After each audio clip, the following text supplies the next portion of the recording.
महाराष्ट्र के बुलंद आवाज कृषि समाज के साथ हमेशा साथ देने वाला एक डायनामिक नेतृत्व अम्बेडकर से तमाम लोगों में प्यारा सम्माननीय टाइगर महाराष्ट्र के आशा युवक केदार साहब आज हमारे साथ है।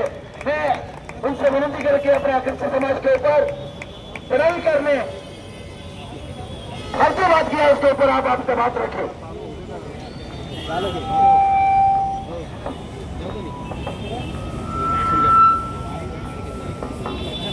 सगळ्यात पहिलं माझ्या पाठीमागे सगळे जे आहे ते खाली बसा. मीच खाली बसले, माझ्या वेळेसच उभा राहिले. त्याच्यामुळं खाली बसा, खाली बसा. म्हणजे मीच लाभार्थी त्यातून उकलो होतो.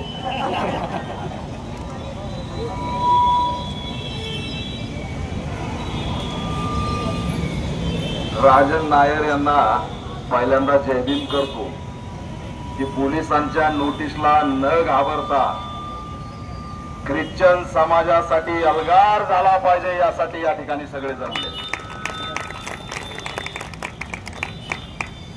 आणि माझी एंट्री झाली. ख्रिश्चनाबद्दल तो गडी बोलून गेला, पण त्याला माहीतच नाही की एंट्री कुणाची होणार आहे. जशी पॅन्थरची एंट्री झाली, काल पुण्यामध्ये निळी टोपीच घालून आला.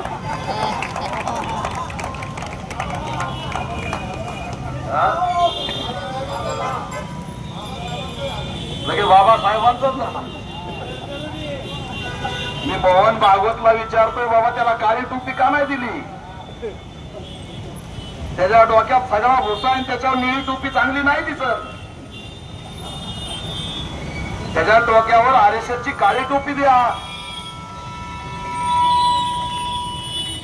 डोक्यामध्ये बाबासाहेब लागतात, तोच असणारा निळी टोपी घालण्यासाठी पायिक असतो. येतो या माध्यमातून जाहीर करतो.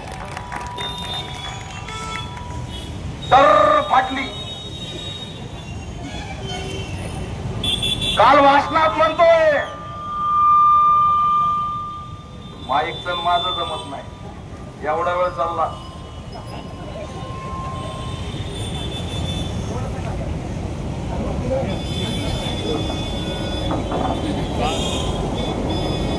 जमलं का?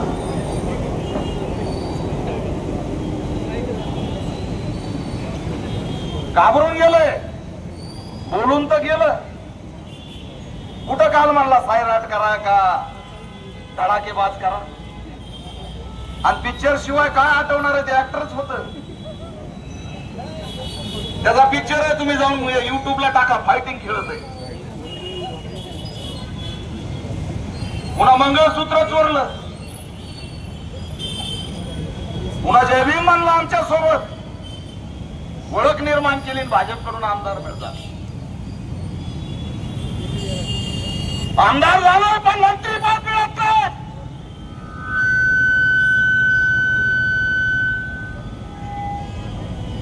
आणि या मंत्रीपदाच्या लालसेपोटी ख्रिश्चन समाजाला टार्गेट करण्याचं काम त्यांनी केलं.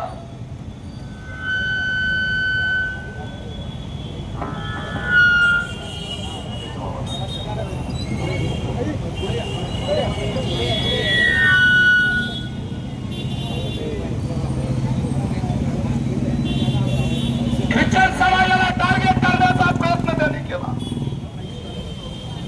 त्याला वाटलं ख्रिश्चनांना टार्गेट केलं की मंत्रीपद मिळेल. आणि मग काल बाबासाहेबांबद्दल चुकीचे स्टेटमेंट द्यायला लागला. त्याला वाटलं बाबासाहेब यांच्या आंदोलनात गेले तर माझं कसं व्हायचं?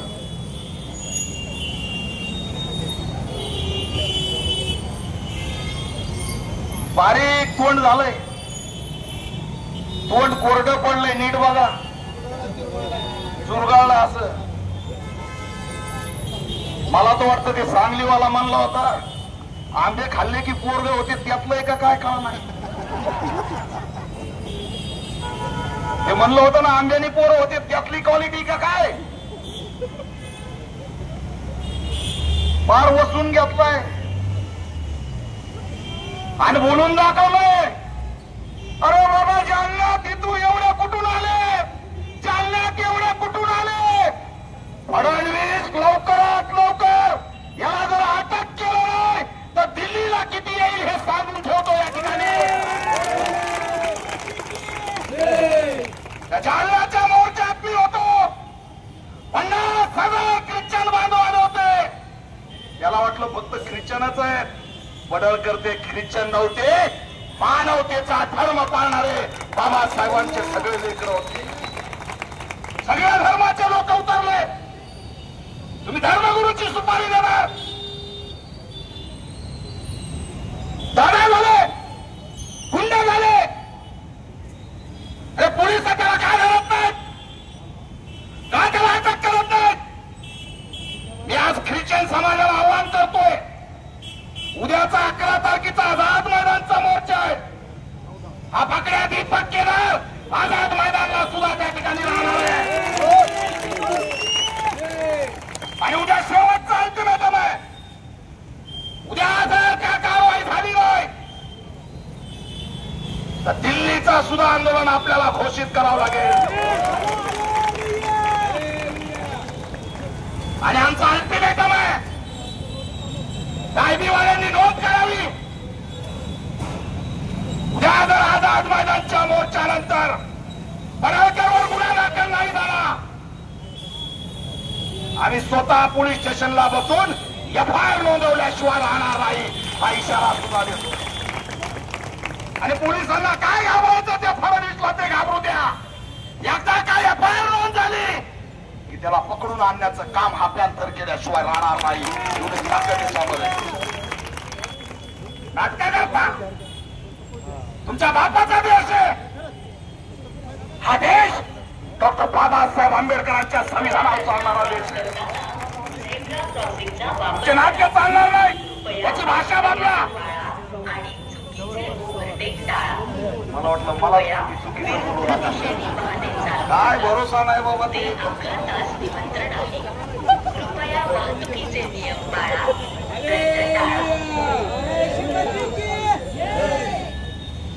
काही भरोसा नाही यांचा, कुठून काय लावते सगळे यांचंच आहे. याला जरा आवडा, फडणवीस आवडा, याला आवडा, त्या संग्राम जगतापला आवडा, त्या नितेश राणेला आवडा. मुस्लिम, बौद्ध आणि ख्रिश्चन आदिवासींना जर टार्गेट केलं तर या पुढे तशाची तसं उत्तर दिल्याशिवाय शांत बसणार नाही. अरे 3 जण तर बोलत होते, पण ते तोतला बी आलाय बोलायला. रात्रीच त्याचे सगळे फोटो आले बाहेर, जीप गाडी चढले, तोतला आला म्हणे भोंगा काढतो, मुस्लिमांना टार्गेट करायचं. हे तोतले येऊ द्या, फोतले येऊ द्या, कुणी येऊ द्या, आमचं कुणी वाकडं करू शकत नाही. कारण हा देश संविधानावर चालतो, कुणाच्या मर्जीवर चालत नाही.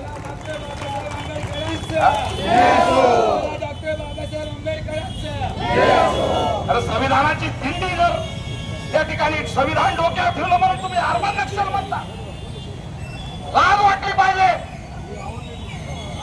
जन सुरक्षा विधेयक आणायला निघालो, लढणाऱ्याला नक्षलवादी ठरवा निघालो. हे व्यापक षडयंत्र बांधवांनो.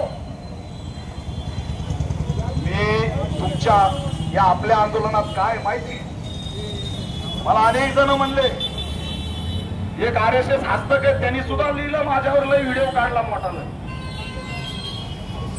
मला अनेक जण काय म्हणले की यार तुम्ही तर बौद्ध आहेत ना, त्याच्यात तुमचं काय काम आहे. अनेकाला हा प्रश्न पडला. पण पडळकरचं कालचं भाषण माहिती तुम्हाला काय. पडळकरचं भाषण आहे की जे जे धर्मांतरित झालेत त्यांचं आरक्षण काढा. म्हणजे कुणाचं आरक्षण काढा, बौद्धांचं आरक्षण काढा. पी सिंगांनी जे नवबौद्ध म्हणून आम्हाला आरक्षण दिलं ते काढण्याची भाषा गोपीचंद पडळकर करतोय. म्हणून बौद्ध असतील, या ठिकाणचे ख्रिश्चन असतील, या सगळ्यांना मी आव्हान करतोय की आज जर बंड करून उठला नाही तर बाबासाहेबांनी बाबासाहेबांनी दिलेलं आरक्षण सुद्धा हे घालवल्याशिवाय राहणार नाही. यासाठी एकजुटीने लढणं गरजेचं आहे. आम्ही धर्मांतरित झालो मधून का आमचे सामाजिक प्रश्न संपलेत का? आमची गरिबी संपली का? तुम्ही हजारो वर्ष आम्हाला पुराण ठेवलं ते संपलंय का? मग तुम्ही आमचं आरक्षण घालायला निघा. याद राखा देवेंद्र फडणवीस, नरेंद्र मोदी, तुम्हाला वाटत असेल तुम्ही महाराष्ट्राचा मणिपूर कराल, पण आम्ही बाबासाहेबांचे लेकरं महाराष्ट्राचा मणिपूर होऊ देणार नाही. हा देश छत्रपती शिवाजी महाराजांचा आहे, डॉक्टर बाबासाहेब आंबेडकरांचा आहे. इथं मणिपूर पॅटर्न चालणार नाही. इथं एकाच पॅटर्न चालणार, BR आंबेडकर पॅटर्न. दुसरा कोणताही पॅटर्न चालणार नाही. यांना महाराष्ट्रात मणिपूर घडवायचंय. धर्मांतर बंदी कायदा आणा म्हणजे काय आणा? अरे पण तुझा जे ओबीसी बांधव भगवद्गीता घेऊन उभा होता तर त्याच्या डोक्यावर गोमूत्र ते मूत्रच टाकून दिलं. असलं मूत्र टाकलं म्हणे भाभीचं मूत्र आणा, ते लय पवित्र आहे. आता बोललं नाही पाहिजे आया बहिणीचा, मग भाभीचं मूत्र घेतलं आणि त्याच्या डोक्यावर टाकलं. देव यादव त्याला म्हणे तू भगवद्गीता कसं काय म्हणतो? अरे हा अधिकार ब्राह्मणांचा आहे आणि तो कोण आहे? ओबीसी आहे. पडळकर कोण आहे? ओबीसी आहे. पडळकर देईल का त्या यादवला न्याय? हा तुला जर न्याय नसेल मिळत तर धर्मांतराशिवाय पडळकर तुम्हाला पर्याय काय? आज बोलताय पण उद्या तुम्हाला बाहेर पडल्याशिवाय पर्याय नाही. धर्मांतर बंदी कायद्याला आमचा विरोध आहे. कुणी बोलत नसेल पण हा दीपक केदार बोलतोय की धर्मांतर बंदी कायद्याला आमचा विरोध आहे. कारण आमच्या बाबासाहेबांनी आर्टिकल 25 मध्ये धर्माचा अधिकार दिलेला आहे. ज्याला जेव्हा पाहिजे तेव्हा धर्म बदलू शकतो. माणसासाठी धर्म आहे, धर्मासाठी माणसं नाहीत. हे आमचा पाप म्हणालेला, एवढं लक्षात ठेवा. तुमच्या गुलामीच्या बेड्या आम्ही गळ्यात घ्यायच्या. काय वाटत होतं तुम्हाला? गळ्यात मार्ग आणि पाठीला झाडून फिरायचं होतं. तुमची पेशवाई संपायला तयार नाही. आणि जेव्हा जेव्हा तुम्हाला कोणत्याही धर्मात गुलामी वाटेल तेव्हा तेव्हा बाहेर पाडण्याचा अधिकार डॉक्टर बाबासाहेब आंबेडकरांच्या संविधानाने दिलेला आहे. म्हणून धर्मांतर बंदी कायद्याला आमचा थेट विरोध आहे. हे स्टेटमेंट मी या क्रांतीच्या भूमीतून करतोय. नाही चालणार तेर आणि नीट बोलायचं पडळकर. अरे ते असले खेळ, शब्दाचे खेळ काय करतो रे? पादरीला पादरी काय काय बोलला काल? बोलला ना? अरे मग तू काय उच्चर लावून आलास का ऑपरेशन करून आलास? त्याला विचारावं लागेल ना काय यंत्र आहे बाबा तुझ्याकडे? तुझा आवाज येतो का नाही? नसल येत तर तिथं एखादा माईक लावून बोलत होत. हा काय झालं म्हणे? एका माळीचेच पण बोलत तर काल म्हणतोय महेश भाऊ लांडगेला बी पोलीस संरक्षण द्या आणि संग्राम जगतापला बी पोलीस संरक्षण द्या. अरे गांड घाबरती तर बोलता कशाला? हे पकडे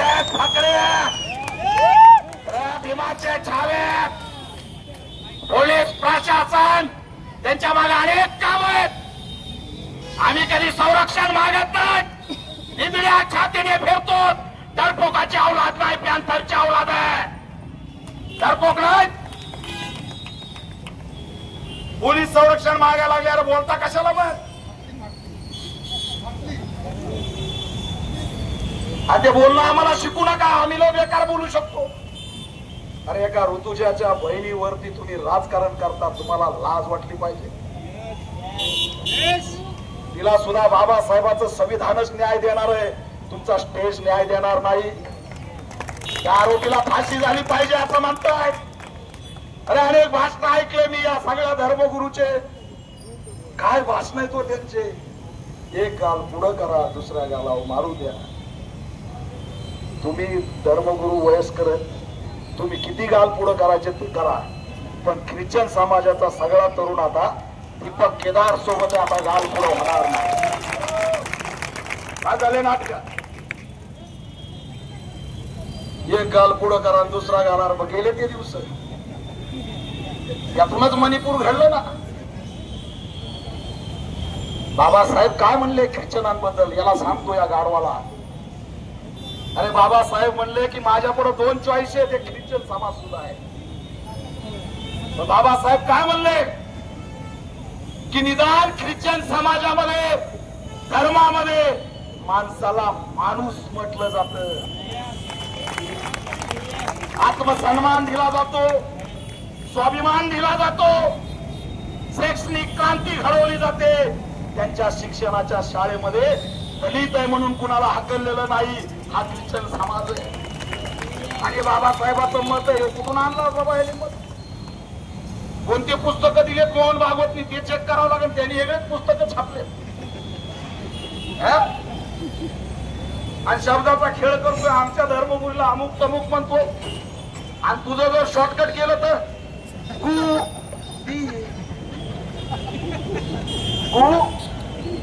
आम्ही म्हणायचं का असं? काय बांधल्या क्रमाने भांडत राव त्याला सांगा जरा नीट भांड. तोंड बारीक झालंय, जेलमध्ये जायची भीती वाटायला लागली. आणि आव्हान करतोय, हा गुन्हेगार आहे. 307 चा गुन्हा केलाय. सुपारी जाहीर करणं हा मोठा गुन्हा आहे. नुसती अटकच नाही तर याच्यावरती मोकासारखी कारवाई झाली पाहिजे ही सुद्धा आमची मागणी आहे. लायकी नाही आमदार होण्याची. 40,000 लीड निवडून आलोय. किती म्हणे? 40,000. आणि माझं काय कोणी वाकडं केलं तर तुझं काय आता बोलावं बाबा? त्याला फक्त एकच विचारा, तुमच्यात जर हिंमत आहे ना, तुम्ही स्वाभिमानी आहेत ना, 2-4 टकुच्यांनो, तुमच्यात जर खराच स्वाभिमान आहे ना, तर फक्त त्यांना एक बाब विचारा की अहमदनगरला ख्रिश्चन समाजाचे मत घेऊन निवडून आलेला संग्राम जगतापने राजीनामा द्यावा. कुणाचं मतदान आहे ते? अरे ख्रिश्चन समाजावर आमदार झाला यो, फिरायला लागलाय. मुस्लिम समाजाच्या मतावर आमदार झालाय, फिरायला लागलाय. अरे तुम्ही आमदार की ख्रिश्चन समाजाच्या बळावर मिळवली. मी जालन्यात सुद्धा बोललो होतो, किती जणांनी भाषण ऐकलं मला माहिती नाही. पण गोव्याला भाजपचा मुख्यमंत्री कुणाच्या बळावर आहे? 6 आमदार आहेत ख्रिश्चन समाजचे, 6. आणि गोव्यामध्ये आम्ही किती आहेत? 40% ख्रिश्चन समाज किती गोव्यामध्ये? आणि हे तिकडे जाते फिरायला. आम्ही म्हणलं घाटाखाली दारा तर कसं व्हायचं? कसं व्हायचं? अरे अरुणाचल प्रदेशला आमची सत्ता आहे, आमच्या बळावर भाजपची सत्ता आहे. नागालँडला आमच्या बळावर भाजपची सत्ता आहे. आणखी तमिळ, केरळ आणि तामिळनाडू जागे झालं नाही. नाही तर याचं काय खरं नाही. तिकडून सगळा जर लवाजमा आला याला पळून गेल्याशिवाय पर्याय नाही. ही ताकद छोटी नाहीये. यांना वाटतंय छोटा समाज आहे, काय करल. पण एक मात्र खरं आहे भावांनो, मगाशी कोणीतरी बोललं, साहेबच बोलले का फोन.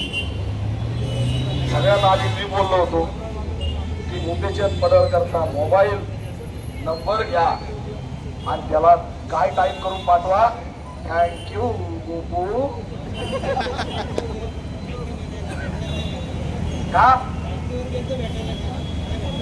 का म्हणायचं? कारण त्याच्या माध्यमातून देशाला कळालं की जालन्यामध्ये ख्रिश्चन समाजाचा सागर आला होता. सागर यज्ञ आपलं त्यांनी घडवलं. बाकी फादर तिनं त्याला आशीर्वाद दिले. फादर एवढं दिलदार नका हो. तुम्ही एवढे दिलदार झाल्यावर कसं व्हायचं? फादर आपली सुपारी दिली त्यांनी. काय काय बोलायला लागला. तुम्ही दिलेले आशीर्वाद काही करा पण परत घ्या.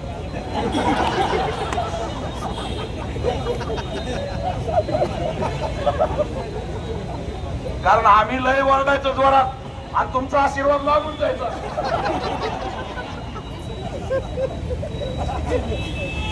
बरोबर आहे का? फडणवीस यांना आमचं आव्हान आहे की या प्रवृत्तीला अटक झाली पाहिजे. आज काल पुण्यातली मोर्चा झाला, उद्या मी मुंबईला आहे. आंदोलन वाढत जाणार आहे. आमचे राजन नायर, मी काय सांगा ना, माझं इथे येण्याचं कारण काय? पुढे राजन नायर, अरे ये बंदा, इसको गौर से देखिए. हिंदी बोलता हूँ, थोड़ा गुलाबी होगा तो हमारे जरांगे साहब जैसे हिंदी थोड़ी बोलता हूँ. जरांगे साहब को लोगों ने पूछा, पत्रकार ने बोले मुंबई कैसे जाएंगे, तो जरांगे साहब बोले डामरे डामरे से जाएंगे. तो मैं भी उनका भाई हूँ.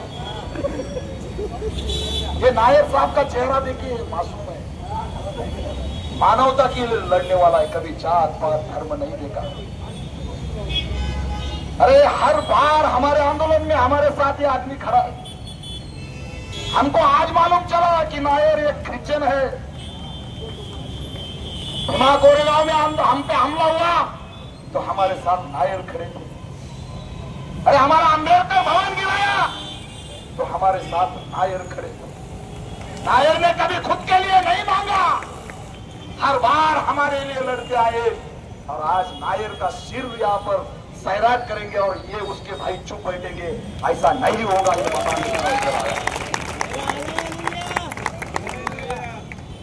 नहीं चलेगा. दादागिरी चालणार नाही. प्रत्येक आंदोलनात, आंबेडकरी आंदोलनात नायर आहे. कुणीच म्हणू शकत नाही नायर ख्रिश्चन असेल म्हणून. बऱ्याच जणांना आता माहित झालं असेल. आहे की ना, आंबेडकरी चळवळीतले कुठे नाही, आज सगळेच येते, ते ऑलराऊंडर आहे. फक्त दुःख याच आहे की तुम्ही ज्याला मतदान टाकलं ते आमदारच मिळाला नाही. अपेक्षा तुम्हाला एवढंच करतो, सगळे नाव आपल्याकडे, सगळे तत्वज्ञान आहे, विचार आहे, पैसा आहे. आपल्या बापाने आपल्याला मताचा अधिकार दिला ना, जायला शपथ घ्या. पुढच्या वेळेस इथं आल्यावर ना नायर आमदार असला पाहिजे. नायर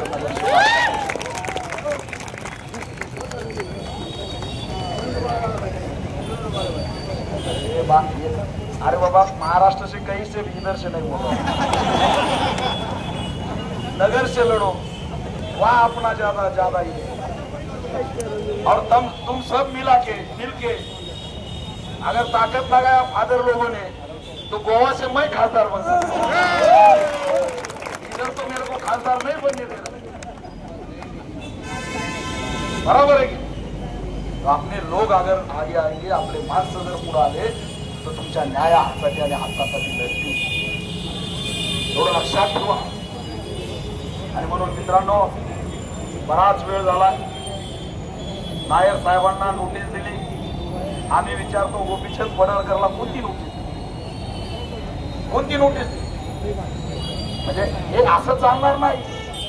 ठीक आहे, सत्ता आहे ना, सत्याची मस्ती चढली ना, या सत्याची मस्ती बाबासाहेबांचं आंदोलन मोडीत काढल्याशिवाय राहणार नाही, हे सुद्धा ठणकावून सांगतोय. आणि सांगणार उनके छापायची परमिशन देत आहे, आमच्या लोकांची परमिशन देत आहे. त्या ऋतुजाला आम्ही न्याय देणार, गोपीचंद पडळकर देऊ शकत नाही. गोपीचंद पडळकर दंगली घडवेल, अनेक आया बहिणींना शहीद करेल, तो न्याय देऊ शकत नाही. दंगलखोर हा मानवतावादी होऊ शकत नाही. आणि म्हणून त्यांना जर न्याय कोणी देऊ शकतं माझ्या ऋतुजाच्या बहिणीला, तर आपण सगळे देऊ शकतो, एवढं लक्षात ठेवा. इथून पुढच्या होणाऱ्या आंदोलनात ऋतुजाचा फोटो सुद्धा आपल्या हातात ठेवा, हे सुद्धा आव्हान करतो. कसं काय याचं खपून घेऊ नका. अरे बाबा, त्या पडळकरच्या जातीचे प्रश्न किती आहेत? मी कधी जात बघून लढलो नाही भावात. तुम्हाला शेवटचं सांगतो उदाहरण, फक्त 8 ते 15 दिवसापूर्वीची घटना आहे. मेंढपाळ समाज माहितीये तुम्हाला? मेंढ्या समाज, या मेंढपाळ समाजाचं दुःख तुम्हाला माहित आहे का? 15 दिवसापूर्वी मी गेलो तर रक्तबंबाळ झाल्या होत्या माझ्या 3 आया वहिनी. एक वयस्कर म्हातारी आई होती, आमच्या या बसलेला तशी आई होती. तिच्या पाया पूर्ण काळे निळे झाले होते. एक बहीण होती मेंढपाळ, तिच्या छातीवरती वरकांडे होते आणि ती लाजत लाजत माझ्या कानात सांगत होती की बाई माझ्यावर अत्याचार झाला आहे.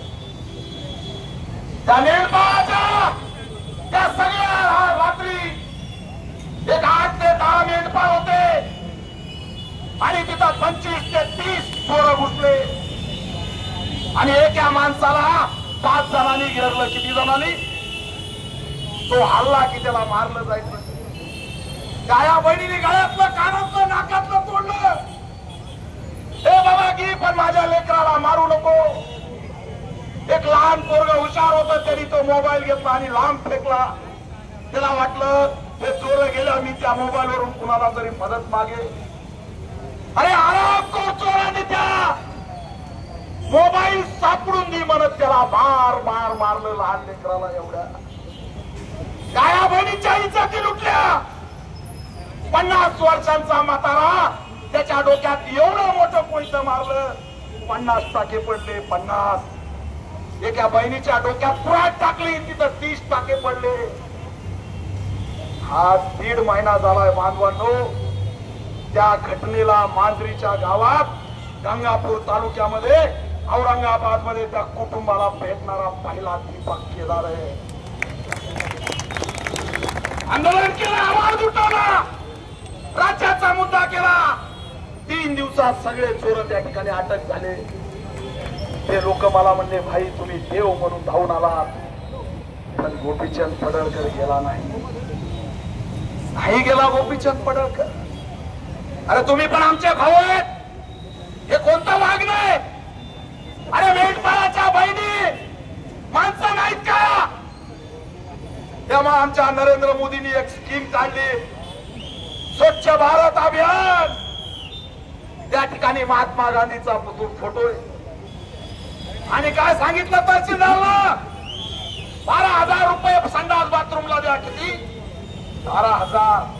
आणि जर उघड्यावर कुणी बसला तर किती रुपये दंड द्या? 500 रुपये. सकाळीच येतात ते लोक आणि उठून पळत येत डबा घेऊन आणि अधिकारी मागे. सांगा ना, मला सांगा, मी एकदम भावनिक मुद्दा बोलतोय की या मेंढपाळाच्या भगिनींना कुठे बाथरूम?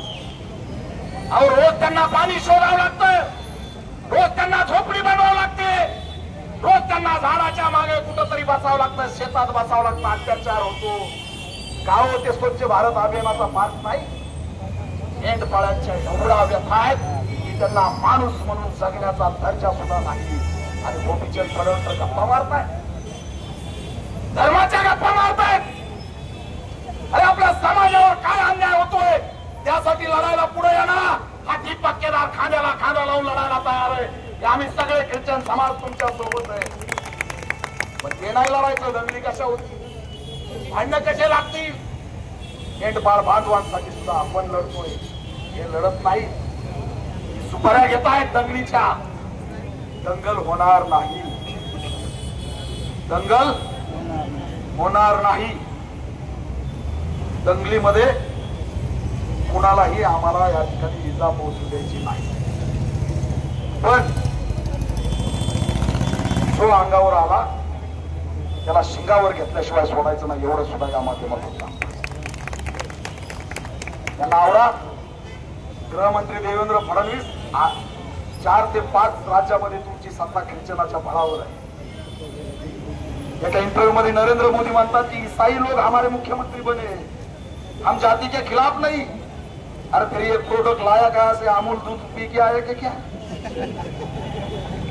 अमूल दूध पीता इंडिया. ज्याला व्हायरल झालं तर अमूल दूध वाला मला काहीतरी पाठवली, जाहिरात केली म्हणून. अरे कुठून आणते ते? डगमगायचं नाही. मोठा भांडण झालाय. बाबा खरं असे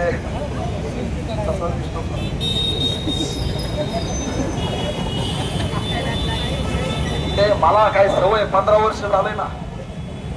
लिंक तोडा जाऊन 2-4 पाठवून देत असते. 15-20 वर्ष झालं महाराष्ट्र पिंजून काढलाय. 4 राज्यामध्ये माझं संघटन आहे. चिल्लर माणूस उभानं म्हणून माझी ताकद, सर्वात मोठी ताकद तुमच्या पाठीशी उभा आहे. घाबरायचं नाही, डगमगून जायचं नाही. कुणाच्या बापाची पेंड नाही जो तुमच्या केसाला हात लावेल. त्या दिवशीही बोललो आणि आजही बोलतोय, तुमच्या बुडात जर दम असेल तर आमच्या धर्मगुरूच्या फक्त केसाला हात लावून टाका. भोंगळ करून हाणल्याशिवाय राहणार नाही, हा इशारा देतो. अरे तुम्हालाच बोलता येतं काय? अरे बोलणंच आमच्याकडून शिकलात तुम्ही, बोलणंच आमच्याकडून शिकलेत आणि आम्हाला डावला घालतो. पण एवढं मात्र खरंय की लय घाबरलंय. मग घाबरलंय म्हणून दया दाखवू नका फादर. बरोबर आहे का नाही? जास्त न बोलता पडळकरला अटक झाली पाहिजे. हा सामाजिक सलोखा टिकला पाहिजे. संविधानाचं राज्य अबाधित राहिलं पाहिजे. शांतता, कायदा व सुव्यवस्था राखला गेला पाहिजे. आणि हे जे काही दंगल पसरवण्याच्या हिशोबाने 2-4 लोक फिरतात त्यांना पायबंद झाला पाहिजे. हीच आपली मागणी घेऊन उद्या आझाद मैदानला पण भेटू आणि तिथं नाही झालं तर दिल्लीला नरेंद्र मोदीला सुद्धा जागा करून येऊ असं असणारं आव्हान करतो आणि थांबतो. जय भीम.